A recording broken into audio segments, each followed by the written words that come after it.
नमस्कार दोस्तों। जब आदि शंकराचार्य ने भज गोविंदम की रचना की तो ये केवल भक्ति का संदेश नहीं था, बल्कि जीवन के उस सत्य की पुकार थी जिसे मनुष्य अक्सर संसार की भागदौड़ में खो देता है। इस ग्रंथ का हर श्लोक मानो एक तीखा दर्पण है जिसमें साधक अपने ही भ्रमों को देख सकता है। सबसे पहले शंकराचार्य चेतावनी देते हैं, भज गोविंदम गोविंदम भज मूढ़मते, संप्राप्ते सन्निहिते काले नहीं नहीं रक्षति डुकृंज करणे। अर्थात हे मूढ़ बुद्धि मनुष्य, गोविंद का भजन कर, केवल ज्ञान या व्याकरण की जटिलताओं में मत उलझ। जब अंतिम समय निकट आता है तब कोई भी सांसारिक ज्ञान तुम्हारी रक्षा नहीं कर सकता। ये श्लोक जैसे भीतर की नींद को झकझोर देता है और प्रश्न उठता है, अगर सब कुछ छूट जाना है तो फिर हम किसके पीछे भाग रहे हैं। आगे वे जीवन की नश्वरता की ओर संकेत करते हैं। वयसि गते कह काम विकारः, शुष्के नीरे कह कासारः, क्षीणे वित्ते कह परिवारः, ज्ञाते तत्वे कह संसारः। जब आयु ढल जाती है तो कामनाओं का क्या अर्थ रह जाता है। जब तालाब का जल सूख जाए तो वो सरोवर कहाँ। जब धन समाप्त हो जाए तो परिवार का मोह किस काम का। और जब सत्य का ज्ञान हो जाए तो संसार का बंधन ही समाप्त हो जाता है। यहाँ शंकराचार्य धीरे धीरे मनुष्य को भीतर की दिशा में मोड़ते हैं, बाहर की चमक से भीतर के प्रकाश की ओर। एक और श्लोक में वे चेतावनी को और गहरा करते हैं, बालस्तावत् क्रीडासक्तः, तरुणस्तावत् तरुणीसक्तः, वृद्धस्तावत् चिंतासक्तः, परे ब्रह्मणि को अपि न सक्तः। बाल्यावस्था खेल में बीतती है, युवावस्था भोग में और वृद्धावस्था चिंता में। लेकिन आश्चर्य ये है कि कोई भी परम सत्य की ओर नहीं मुड़ता। ये श्लोक जैसे जीवन की पूरी कहानी को कुछ पंक्तियों में समेट देता है। और फिर शंकराचार्य एक गहरा संकेत देते हैं, सत्संगत्वे निस्संगत्वम, निस्संगत्वे निर्मोहत्वम, निर्मोहत्वे निश्चलतत्वम, निश्चलतत्वे जीवन मुक्ति ही। सत्संग से वैराग्य आता है, वैराग्य से मोह समाप्त होता है, मोह समाप्त होने पर स्थिर सत्य का अनुभव होता है और वही जीवन मुक्ति का द्वार है। इस यात्रा को आगे बढ़ाते हुए शंकराचार्य और भी गहरे सत्य की ओर संकेत करते हैं। अब उनका स्वर और भी तीखा हो जाता है, जैसे वे सीधे मनुष्य की आसक्ति को चुनौती दे रहे हों। अंगम गलितम पलितम मुंडम, दशन विहीनम जातम तुंडम, वृद्धो याति गृहीत्वा दंडम, तदपि न मुंचत्याशा पिंडम। यहां वे कहते हैं, शरीर बूढ़ा हो चुका है, बाल सफेद हो गए हैं, दांत भी साथ छोड़ चुके हैं, हाथ में सहारे के लिए दंड लेकर मनुष्य चलता है, फिर भी इच्छाओं का बंधन नहीं छूटता। ये श्लोक जैसे एक कठोर सत्य सामने रख देता है। शरीर बदल जाता है पर इच्छाओं की आग भीतर बनी रहती है। और फिर वे एक और गहरी चेतावनी देते हैं, यावत वित्तोपार्जन सक्तः, तावत निस्संगो भवति न कश्चित्, पश्चात जरा देहम निवारयति, तब कोपि न तव सहायकः। जब तक मनुष्य धन कमाने में लगा है तब तक वो संसार से मुक्त नहीं होता, लेकिन जब वृद्धावस्था आती है तब शरीर भी साथ नहीं देता और कोई भी सच्चा सहारा नहीं रह जाता। यहाँ एक मौन प्रश्न खड़ा होता है, जिसके लिए हम पूरी जिंदगी दौड़ते हैं, क्या अंत में वो हमारे साथ भी रहता है। शंकराचार्य फिर चेतना को झकझोरते हैं, मूढ़ जही ही धनागम तृष्णाम, कुरु सद्बुद्धि मनसि वितृष्णाम, यल्लभसे निज कर्मोपात्तम, वित्तम तेन विनोदय चित्तम। वे कहते हैं, धन थी अतृप्त प्यास छोड़ दो, मन में विवेक और वैराग्य लाओ। जो कुछ तुम्हें अपने कर्मों से प्राप्त होता है उसी में संतोष करना सीखो। यहां संदेश बदलता नहीं, गहराता जाता है। और अंत की ओर बढ़ते हुए वे सबसे सार्थक बात कहते हैं, मृत्युः सर्वहरस चाहम, कालोस्मि लोकक्षयकृत प्रवृद्धः, संसारम इमं नाशयामि, ज्ञानेन मोक्षम ददामि चैकः। अर्थ यह है कि समय और मृत्यु सब कुछ नष्ट कर देते हैं। ये संसार परिवर्तनशील है, केवल ज्ञान ही मोक्ष का मार्ग खोलता है। अब शंकराचार्य का संदेश और भी सूक्ष्म और सीधे हृदय को छूने वाला हो जाता है। अब वे केवल संसार की नश्वरता नहीं दिखाते, बल्कि ये भी बताते हैं कि असली समाधान कहाँ है। वे कहते हैं, कस्त्वं कोहम कुतः आयातः, कामे जननी को मे तातः, इति परिभावय सर्वम असारम, विश्वम त्यक्त्वा स्वप्न विचारम। यहां प्रश्न उठता है, तू कौन है, मैं कौन हूं, ये जीवन कहां से आया है, मां कौन, पिता कौन। और फिर उत्तर भी दे देते हैं, ये सब असार है, केवल एक स्वप्न की तरह है जिसे चेतना ने रचा है। ये श्लोक जैसे मन की पकड़ को धीरे धीरे ढीला कर देता है। आगे वे एक और गहरा संकेत देते हैं, संगः सत्वे नित्यम त्याज्यः न तु कदाचिदपि संगदोषः त्यक्त्वा सर्वपरिग्रहं तु भज गोविंदम भज गोविंदम। संदेश स्पष्ट है, सच्चे साधक के लिए आसक्ति ही सबसे बड़ा बंधन है। जब तक मन जुड़ा है तब तक मुक्ति संभव नहीं। और फिर बार बार वही अंतिम पुकार आती है। यहां पूरा भजा गोविंदम एक ही बिंदु पर आकर ठहर जाता है।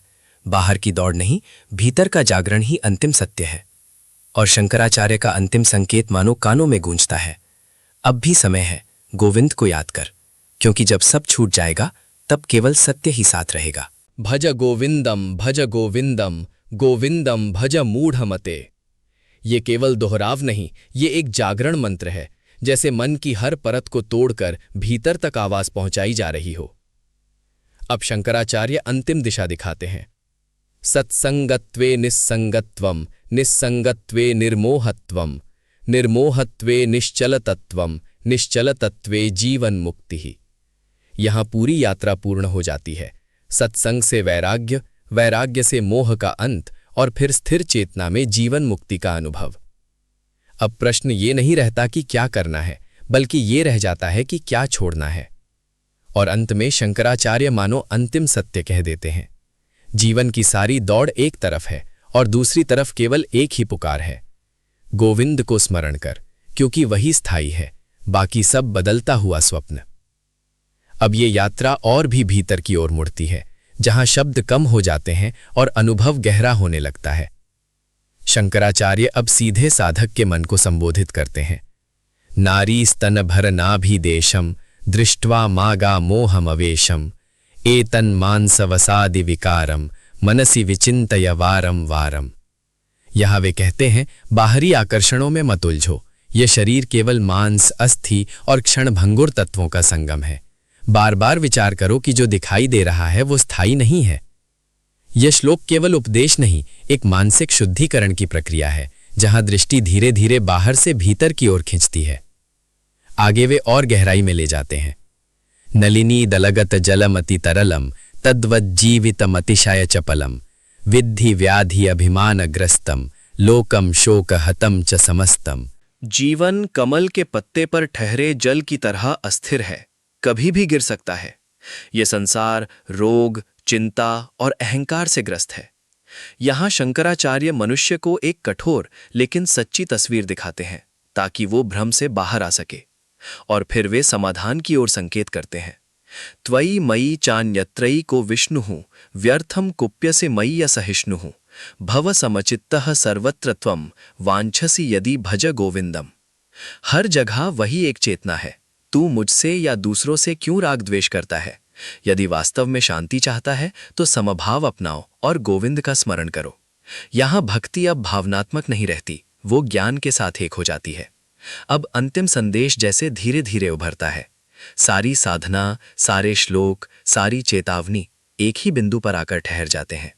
जो बाहर खोज रहा है वो कभी नहीं पाएगा, और जो भीतर मुड़ेगा वो पहले से ही पा चुका है।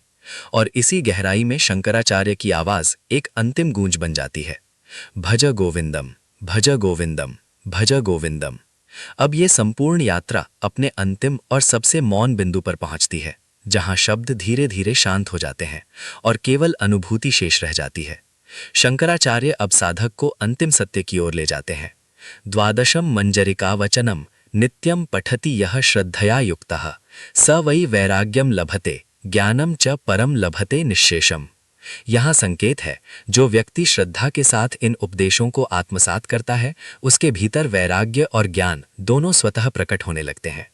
अब ये केवल सुनने का विषय नहीं रहता, ये जीवन में उतरने का मार्ग बन जाता है। और फिर शंकराचार्य मानो अंतिम पर्दा हटाते हैं। संसारमसारमिदं विदित्वा त्यक्त्वा पुत्रादिग्रहंच सर्वम भज गोविंदम गोविंदम गोविंदम भज मूढ़मते। ये संसार असार है, ये जानकर मोह, परिवार और आसक्ति से ऊपर उठो, क्योंकि अंततः वही साथ रहेगा जो शाश्वत है। यहां त्याग का अर्थ भागना नहीं, बल्कि जागना है। अब अंतिम शांति की ओर संकेत करते हुए वे कहते हैं, ब्रह्म सत्यम जगन मिथ्या जीवो ब्रह्मेव नापरः इति वेदांत वाक्येन सदैव मनसि धारयेत। ब्रह्म ही सत्य है, ये संसार परिवर्तनशील है और जीव भी उसी ब्रह्म से भिन्न नहीं। इस सत्य को निरंतर मन में धारण करो। अब ये संपूर्ण यात्रा अपने समापन की ओर बढ़ती है, लेकिन ये अंत नहीं बल्कि एक नई शुरुआत है, भीतर की यात्रा की शुरुआत। जब भज गोविंदम के सभी श्लोकों की परतें धीरे धीरे खुलती हैं तो एक ही सत्य बार बार सामने आता है। मनुष्य जिसे बाहर खोज रहा है वो भीतर ही मौन रूप से विद्यमान है। शंकराचार्य का अंतिम संदेश किसी उपदेश की तरह नहीं बल्कि एक अंतिम चेतना की घंटी की तरह गूंजता है। ब्रह्मेवाहम ब्रह्मेव नान्यत सर्वम खल्विदम ब्रह्मेव, अर्थात सब कुछ वही है और मैं भी वही हूँ, कोई भेद नहीं, कोई दूरी नहीं, केवल एक ही अस्तित्व की निरंतरता। अब प्रश्न समाप्त हो जाते हैं और उत्तर स्वयं अनुभव बन जाता है। संसार वही रहता है पर देखने वाला बदल जाता है। इच्छाएं वही रहती हैं पर उनका प्रभाव समाप्त होने लगता है और जीवन वही रहता है पर उसमें एक गहरी शांति उतर आती है। भज गोविंदम का सार केवल भक्ति नहीं बल्कि जागरण है। ये याद दिलाता है कि समय सीमित है, शरीर क्षणभंगुर है और सत्य केवल एक है जो सदा से था, सदा रहेगा। और अंत में केवल एक ही ध्वनि शेष रहती है, भज गोविंदम, भज गोविंदम, भज गोविंदम। अब ये केवल शब्द नहीं रहे, ये एक मौन बन जाते हैं और ये मौन ही वास्तविक संदेश है। धन्यवाद।